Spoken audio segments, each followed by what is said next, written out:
오늘은 말씀드린 것처럼 저희 교회의 설립 44주년 감사주일입니다. 그래서 오늘 다른 것보다 특별히 바로 호산나 교회에 대하여 말씀을 나누기를 원합니다. 자, 호산나 교회는 어떤 교회인가? 아니, 호산나 교회는 어떤 교회이어야 하는가? 이 교회를 세우신 주님께서 원하시고 또 설계하신 바로 그 모습, 그것을 우리는 오늘 묵상하려고 하는 것입니다. 아름다운 하나님의 공동체, 이게 바로 교회의 본질입니다. 이것이 바로 이 호산나 교회를 세우신 우리 주님이 이 교회를 세우시면서 그리고 계셨고 그리고 계시고 그리고 우리에게 주신 이 교회의 모습인 거예요. 그리고 지금도 이 교회를 이끌고 나가시는 이 교회의 방향이고 그리고 우리에게 주신 축복인 바로 그런 것입니다. 자, 그런데 이 아름다운 하나님의 공동체, 이것의 원형이 무엇인가라고 할 때 그것이 바로 에덴 동산입니다.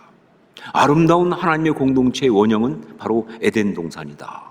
창세기 2장 8절 보면 여호와 하나님이 동방의 에덴에 동산을 창설하시고 그 지으신 사람을 거기 두시니라, 이런 말씀이 있는데, 그것처럼 하나님께서 세상을 창조하시면서 그러면서 그 가운데 정말 가장 중심으로 우리를 창조하시고 우리를 만드시고 하나님 형상대로 인간을 지으시고 그러고 나서 그 인간이 그 가운데서 행복하게 살 수 있도록 친히 만드신 곳이 바로 에덴 동산이에요.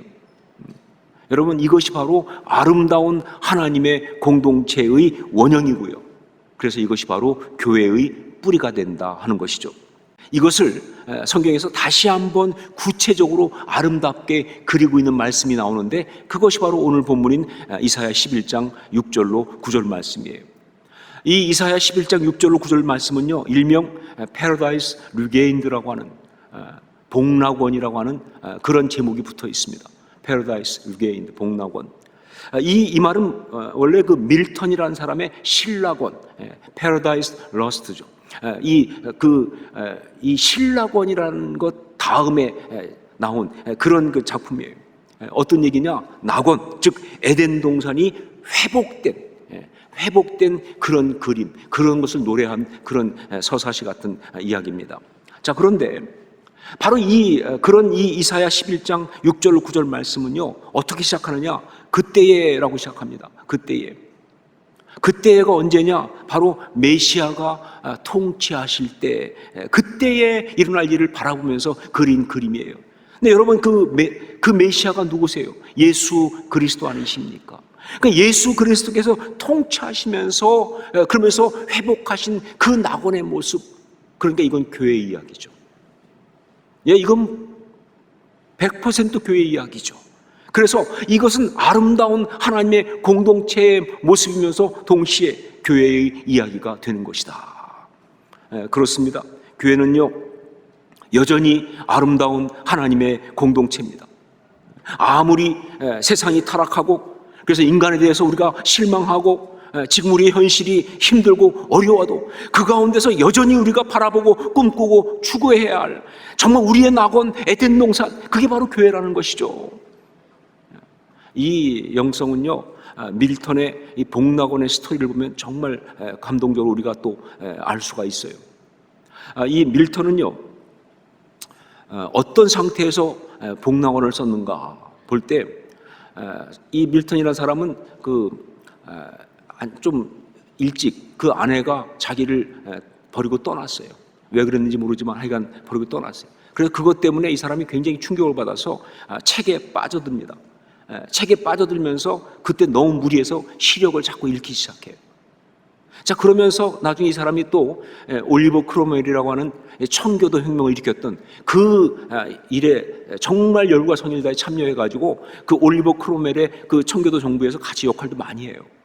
그런데 그것이 또 실패했지 않습니까? 그래서 왕당파가 다시 들어와요. 왕당파가 들어와가지고 이 청교도, 올리버 크로멜의 그 청교도 혁명에 동참했던 사람들을 다 잡아서 감옥에 보냅니다. 이 사람도 잡혔어요. 그래가지고 감옥에 들어가게 됐는데 정말 또 아이러니하게도 눈이 그때 완전히 안 보이게 됐어요. 그러니까 왕당파에서는 시력까지 잃어버린 늙은 이 사람은 별 위협이 되지 않겠다 싶어가지고 풀어줍니다. 그리고 나와서 정말 그 삶의 말년에 쓴 것이 바로 신락원, 복락원이에요. 예, 늙었고 병들었고 눈도 보이지 않고 가난하고. 자, 그런데 거기서 신락원을 쓴 것은 이해가 되는데 복락원을 쓴 게 이해가 안 되는 거예요. 정말 거긴 감동이 있어요. 왜냐하면 이 복락원을 쓸 때 보면 그 앞에 첫 문장이 이렇게 시작됩니다. 내 일찍이 한 인간의 불순종으로 상실된 행복의 동산을 노래했으나 이제는 한 인간의 확고한 순종으로 인력에 회복된 낙원을 노래하리라. 이게 바로 복락원이고 이것이 바로 교회에 대한 이야기입니다. 하나님의 아름다운 공동체, 즉 우리 교회는 어떤 모습이어야 하는가, 이것을 이사야 11장 6절로 9절 이 말씀을 통해서 우리가 함께 바라보면서 정말 사모하고 그리고 결단하기를 원합니다. 오늘 말씀 이사야 11장 6절로 9절 보면요, 여기에는 두 가지의 주된 정서, 모습이 있어요. 근데 바로 이 두 가지가 우리가 정말 아름다운 하나님의 공동체가 되기 위해서 추구해야 할, 그리고 붙들어야 될 아주 중요한 두 가지 주된 어떤 요소라고 할 수가 있어요. 첫 번째가 뭐냐? 바로 거룩입니다. 거룩. 우리 9절 말씀을 함께 읽도록 하겠습니다. 9절 같이 읽습니다. 내 거룩한 산 모든 곳에서 해됨도 없고 상함도 없을 것이니 이는 물이 바다를 덮음같이 여호와를 아는 지식이 세상에 충만할 것임이니라. 여러분, 거룩이 무엇이라고 생각하십니까? 다른 사람은 몰라도요, 여러분은 아셔야 돼요. 왜냐하면요, 여러분의 이름이 거룩이니까. 예, 하기오스, 성도 아닙니까? 하기오스가 뭐예요? 거룩한 것, 거룩한 무리, 이런 얘기 아니에요. 자, 그러니까 여러분, 거룩이 무엇입니까? 하기오스, 성도 여러분, 당신은 거룩이 무엇이라고 생각하십니까? 이 거룩이라는 것은요, 히브리어 원어로 본다면 코데시, 구별됨이라는 그런 뜻입니다. 그 말이 바로 거룩이에요. 코데시, 구별됨. 그런데 이 코데시란 말은요, 원래 잘라낸다라는 데서 온 말이에요. 자, 그런데 바로 그래서 안타깝게도 이 거룩이라는 이 말에 대한 잘못된 접근들이 왔어요. 이 두 가지의 이 잘못된 접근이 바로 거룩을 망가뜨리고 왜곡시켰습니다. 그리고 그것은 바로 신앙을 변질시켰어요. 하나가 뭐냐? 거룩을 구별됨, 잘라냄으로만 보려고 하는 바로 그것입니다. 거룩의 의미가 코데시, 잘라냄, 구별됨이니까 이걸 갖다가 구별됨, 잘라냄으로만 보려고 하는 그것이 문제예요. 인간적인 것, 세상적인 것, 더러운 욕망과 욕심, 죄악된 것에서 구별돼서, 그래서 정말 그런 어떤 추한 모습들을 다 잘라내고 그런 것들과 상종하지 않는 것, 이게 거룩이라고 생각한 이것이 바로 율법주의를 만들어냈어요. 이것이 바로 정말 신앙의 능력과 기쁨을 말살시킨 그런 종교적인 어떤 것으로 만들어버리고만 그런 왜곡이다, 그 말입니다. 아니요, 거룩은요, 구별됨이 포인트가 아니에요. 거룩은 구별됨이 주된 포인트가 아니에요. 그렇게 구별되어서 무엇을 이룰 것인가, 이게 진짜 포인트예요. 그냥 구별되는 것, 그냥 분리되는 것, 이게 포인트가 아니라 그렇게 분리되어서, 그렇게 구별되어서 무엇을 이룰 것이냐, 이게 진짜 포인트예요. 여러분, 공동체 가운데 보면 어떤 사람들 보면요, 굉장히 비판을 많이 하는 사람이 있어요. 이것도 아니고 저것도 아니고, 이래서도 안 되고 저래서도 안 되고, 이것도 문제고 저것도 문제고. 자, 그런데 그 사람이 거기까지만 하고 있다고 한다면요, 결국은 뭐야? 아무것도 이루는 것이 없는 거예요. 여러분, 그런 사람은요, 안타깝지만 공동체의 파괴자지 결코 건설하는 자가 아니에요. 예, 자기도 굉장히 공동체를 사랑한다고 하지만 사실은 파괴자인 거예요. 그냥 이것도 아니고 저것도 아니고, 그게 그렇게 끝나서는 안 되죠. 그래서 뭘 할 거냐, 그 말이죠. 어떻게 해야 되느냐를 말해야죠. 이게 진짜 아닙니까? 여러분, 거룩은 바로 그런 것입니다. 그냥 구별되는 것, 그냥 잘라내는 것이 아니라 그래서 무엇을 이룰 것이냐, 어떤 것을 이룰 것이냐, 이게 정말 중요한 것이다. 근데 이게 잘못된 접근이 되면서 문제가 된 거죠. 자, 또 한 가지는 거룩을 행위로 보려고 하는 거예요. 거룩은 어떤 거룩한 어떤 행동, 그런 것이다 라고 하는 그런 접근 의외로 많습니다. 그래서 정말 그런 것을 보는 이것이 그게 율법주의를 만들어낸 것이죠. 뭐 예를 들면 손을 모으고 이렇게 기도하고 있으면 그건 거룩한 것이다. 제가 좀 거룩해 보입니까? 아니면 찬양할 때도 그냥 하는 것보다 손 들고 찬양하면 거룩한 것이다. 눈까지 감으면 금상첨화. 혹은 무릎을 꿇고 있으면 그건 거룩한 것이다. 여러분, 아니죠. 거룩은 하나님과의 관계입니다. 거룩은 영적인 상태를 말하는 거예요. 거룩은 마음가짐을 말하는 것입니다. 그 마음 가득히 하나님의 생각이 꽉 차 있고 하나님을 사랑하는 마음이 가득하고 하나님께서 기뻐하시는 그 마음과 생각으로 정말 충만한 상태, 이것이 바로 거룩이에요. 그래서 말씀이 뭐라고 합니까? 이는 물이 바다를 덮은 같이 여호와를 아는 지식이 세상에 충만할 것임이니라. 이게 거룩이라고. 아름다운 하나님의 공동체는요, 바로 이렇게 하나님을 아는 지식, 즉 하나님에 대한 생각, 하나님 마음, 하나님의 심장이 뛰고 있는 것, 이게 진짜 하나님의 아름다운 공동체, 거룩한 공동체인 것이죠. 전 우리 교회가 그래야 한다고 믿습니다.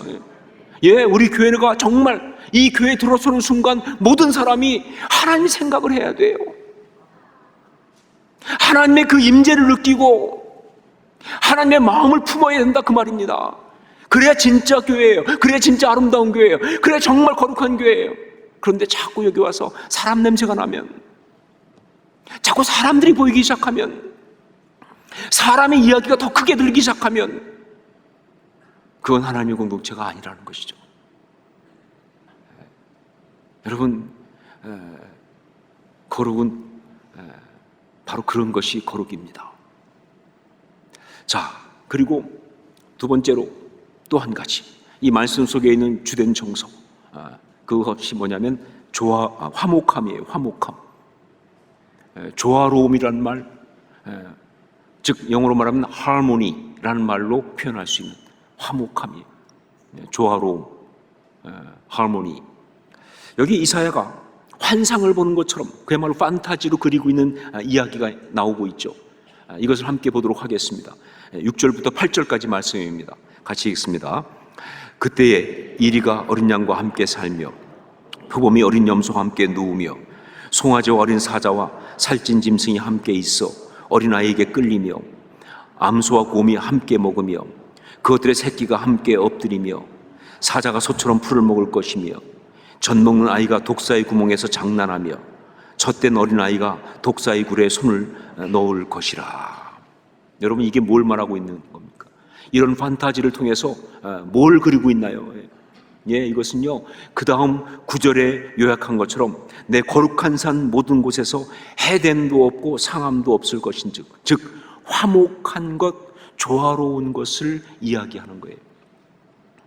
바로 그것이 화목한 것이다. 하모니, 조화로운 것이다. 이걸 말하는 거 아니냐, 그 말이에요. 여러분, 그래요. 이것이 바로 아름다운 하나님의 공동체의 모습이에요. 자, 구체적으로 그것이 어떤 것인가 본다면 다음과 같습니다. 첫 번째가 뭐냐? 서로의 개성을 존중하는 것. 서로의 개성을 존중하는 것. 여기 말씀 보면요, 이리는 끝까지 이리입니다. 절대 중간에 이리가 양이 됐단 말이 없어요. 양은 계속 양이에요. 표범은 계속 표범입니다.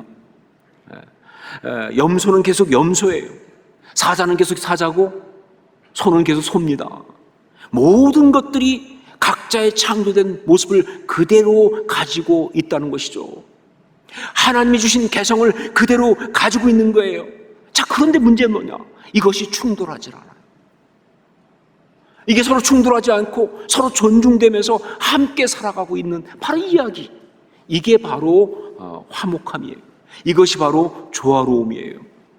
많은 경우 사람들이 공동체 안에서 힘들어하고 갈등하고 어려워하고 싸우는 이유가 뭐냐? 어떤 죄성이나 악함 때문에 뭐 그럴 때도 있겠지만, 그러나 그것보다 대부분은 바로 뭐냐면요, 서로 다른 것을 받아들이지 못해서 그래요. 그냥 서로 다른 것인데, 그런데 이 다른 것을 인정하지 못하고 받아들이지 못하기 때문에 그래서 갈등하고 싸우고 그렇게 죽을 것처럼 힘들어하는 거예요. 자, 그런데 바로 그 다른 것을 갖다가 인정하고 그것을 더 나가서 즐기기 시작하면요, 그게 바로 화목함이에요. 다르다는 이유만으로 왔을 때 사람들이 왕따시키거나 혹은 차별하거나 그런 것이 아닌, 어떤 모습, 어떤 상황이 있든지 그것 그대로 와서 있는 모습 그대로 다 받아들여지는 바로 그런 것, 이게 진짜 아름다운 하나님의 공동체죠. 그래야 되는 거 아니냐 그 말이죠. 예, 각자의 개성이 존중되는 것이, 그것이 바로 조화로움입니다. 화목함이에요. 두 번째, 여기 보면 어떤 특징이냐면 적대적이지 않은 것, 그게 바로 화목함이다. 적대적이지 않은 것. 영화 같은 데 보면요, 이 정글을 이렇게 갈 때가 있어요. 또 적진 한복판을 이렇게 지나갈 때가 있어요. 그런데 이 정글을 특히 밤에 정글을 지나가거나 혹은 적진을 막 지나가거나 그럴 때 보면요, 진짜 긴장하거든요. 요즘 아이들이 잘 쓰는 표현대로 심장이 쫄깃쫄깃해진다 그 말이에요. 진짜 너무 스트레스가 쌓이고 진짜 너무 긴장하고 아주 두렵고 그래요. 근데 왜 그러냐 그 말이에요. 사실 고통스러운 거거든요 그게. 근데 왜 그러냐? 이유는 딱 한 가지예요. 뭐냐면 바로 영어로 표현해서 hostile, 즉 적대적이라는 것 때문에 그래요. 그곳이 그냥 정글이 아니라 뭐예요? 적대적인 어떤 그런 맹수가 우글거리는 곳이잖아요. 보이지는 않지만 그것들이 지금 나를 지켜보고 있잖아요. 그래서 내가 실수만 하면, 내가 빈틈만 보이면 나를 물어뜯으려고 하는 그 상황 속에 있는 것은요, 그건 고통이죠. 예, 적들이 지금 나를 보기만 하면 잡아주려는 상황 속을 걸어가는 것은 정말 고통이죠. 이 적대적인 분위기 속에 있다는 것은요, 정말 힘든 겁니다. 그건 지옥 같은 거예요. 자, 그런데 우리가 살아가면서 진짜 문제는요, 그렇게 정글도 아니고 적진 한복판도 아닌데, 그런데 집안에서 공동체 속에서도 이 적대적이라는 말이 그대로 적용되는 경우가 많다는 이겁니다. 이게 문제예요 진짜로. 정글 아닌데 말이죠, 적진도 아닌데 집 안에서 공동체 안에서인데 이 적대적인 이 어떤 분위기, 그런 분위기가 있다는 게 이게 문제예요. 예, 같은 공동체 아닌데 서로에게서 단점이나 문제점을 찾아서 날카롭게 지적하고 공격하는, 또 실수하기만 하면요 그대로 물어뜯을 그런 분위기 말이죠. 그러면 이건요 아름다운 공동체가 아니라 지옥입니다. 하나님의 아름다운 공동체는요 적대적이지 않은 그런 분위기, 그런 분위기를 말합니다. 서로가 감싸주고 배려해주고 이해해주려고 하는 그런 곳이어야 한다는 거예요. 혹시 실수하고 틈을 보여도요, 그것 때문에 부끄러움을 당하는 것이 아니라 바로 그것 때문에 특별한 돌봄과 사랑을 경험하는 그런 역사가 있는 곳. 예, 실수하고 틈을 보여도 그것 때문에 비난받고 그리고 수치를 당하고 부끄러움 당하는 그런 것이 아니라 오히려 그것 때문에 더 특별한 사랑과 특별한 돌봄을 경험할 수 있는 곳, 그게 진짜 공동체죠. 그게 진짜 공동체죠. 이게 바로 화목함이다 하는 것입니다. 이게 화목함이다. 또 한 가지, 세 번째는 뭐냐? 재미있고 즐거운 곳. 예. 화목함, 그것은 그런 공동체는 어떤 것이냐? 재미있고 즐거운 곳이다. 이사야 이 오늘 말씀 보면요, 회복된 낙원에 대한 그림을 그리고 있는데 거기에 직접 말은 안 나오지만 아주 강하게 깔려 있는 게 바로 뭐냐면 재미예요. 그걸 단적으로 보여주는 게 바로 뭐예요? 어린아이가 독사의 굴에 손을 놓고 장난쳐도 물지 않는, 이 표현 자체를 봐도 알겠지만 굉장히 재미있는, 바로 그 재미가 여기에 쫙 깔려 있어요. 예, 그리고 이것은요, 화목함과 조화로움의 아주 중요한 개념입니다. 화목함과 조화로움의 아주 중요한 개념이에요. 즐거워야 하는 거예요. 익사이팅하고 설레는 마음이 있어야 되는 거예요. 공동체도 마찬가지예요. 정말 그것이 정말 화목한 공동체라면요, 재미가 있어야 돼요.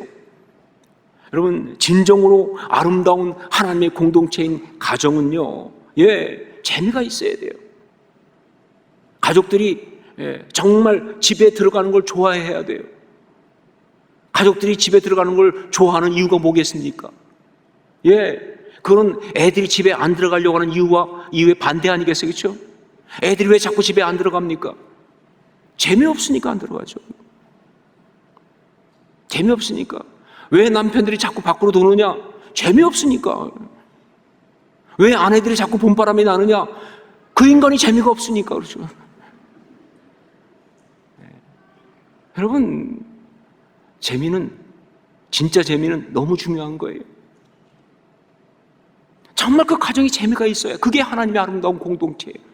그래야 정말 가정으로 오고 싶고 그곳에 있고 싶고 거기서 회복되고 힘을 얻고. 여러분, 진정으로 아름다운 공동체인, 진정으로 아름다운 하나님의 공동체인 교회도 정말 그래요. 이게 그러려면 재미있어야 돼요. 매주일 교회 오는 것이 즐거워야 돼요. 혹시 여러분 가운데 주일마다 아이고 또 주일 됐냐, 이렇게 빨리 돌아오느냐, 정말 힘들다, 이러면 아닌 거죠. 그건요. 정말 예배 드리러 오는 게 즐거워야 되는 거예요. 교회 와서 성도와 교제하는 게 즐거워야 돼요. 다락방도 그래야 진짜 다락방이죠. 죽지 못해 하는 거라면 무슨 다락방이겠어요, 그것이. 뭐 어떤 교회 이벤트도 그렇고 행사도 그렇고 말이죠. 정말 즐겁고 재밌는 대화가 되어야 되는 거예요. 그게 정말 진짜예요. 예, 예배도 그렇고요. 설교도 재미있어야 되는 거예요. 이 부분이 조금 제가 걸리긴 하는데. 예, 재미있는 것. 호산나 교회는 아름다운 하나님의 공동체입니다. 호산나 교회는 아름다운 하나님의 공동체입니다. 하지만 때로 우리는요, 우리 가운데 있는 어떤 죄의 역사 때문에 이걸 의심하게 되죠. 그러면서 정말 우리가 과연 아름다운 하나님의 공동체를 이룰 수 있을까? 나도 모르게 자꾸 뱉는 말이 뭡니까? 인간들이 모인 것이 다 그렇지 뭐. 이런 생각이 들 때가 있는데, 그래서 자꾸 의심하게 되는 거예요. 과연 우리가 아름다운 하나님의 공동체를 이룰 수 있을까? 만들 수 있을까? 저는 이거에 대해서 단호하게 말합니다. 그럴 수 있고 그래야만 한다라고. 그럴 수 있고 그래야만 한다. 왜냐하면요, 세 가지 때문에. 첫째로, 우리가 예수 안에서 거듭난 새로운 피조물들이기 때문에. 예, 우리가 비록 부족하지만 그러나 우리의 본질이 뭡니까? 예수 안에서 거듭난 새로운 피조물들 아니냐 그 말이에요. 그러니까 가능하죠. 그리고 두 번째는 뭐예요? 화목의 영이신 성령님이 우리 안에서 역사하시기 때문에 그래요. 화목의 영이신 성령님께서 우리 안에 역사하시니까 우리 힘으로 하는 거 아니잖아요. 성령께서 역사하시니까. 그리고 세 번째, 무엇보다도 주님이 이것을 우리에게 비전으로 주셨기 때문에. 여러분, 이 교회를 세우시면서, 이 교회의 지체로 여러분을 부르시면서, 우리를 부르시면서, 주님은요, 그냥 힘들지만 와서 좀 있어봐라, 이거 아니죠. 그렇죠? 아름다운 하나님의 공동체를 이루라고, 이룰 수 있다고 그렇게 비전으로 주신 거 아닙니까? 그렇게 하라고 부르신 거 아니에요? 그러니까 이게 가능한 것이죠. 주님이 주신 비전이니까. 바로 이것을, 아름다운 하나님의 공동체, 이것을 함께 바라보면서, 함께 기도하면서, 함께 노력하면서 정말 아름답게 만들어갈 수 있기를 주의 이름으로 축원합니다.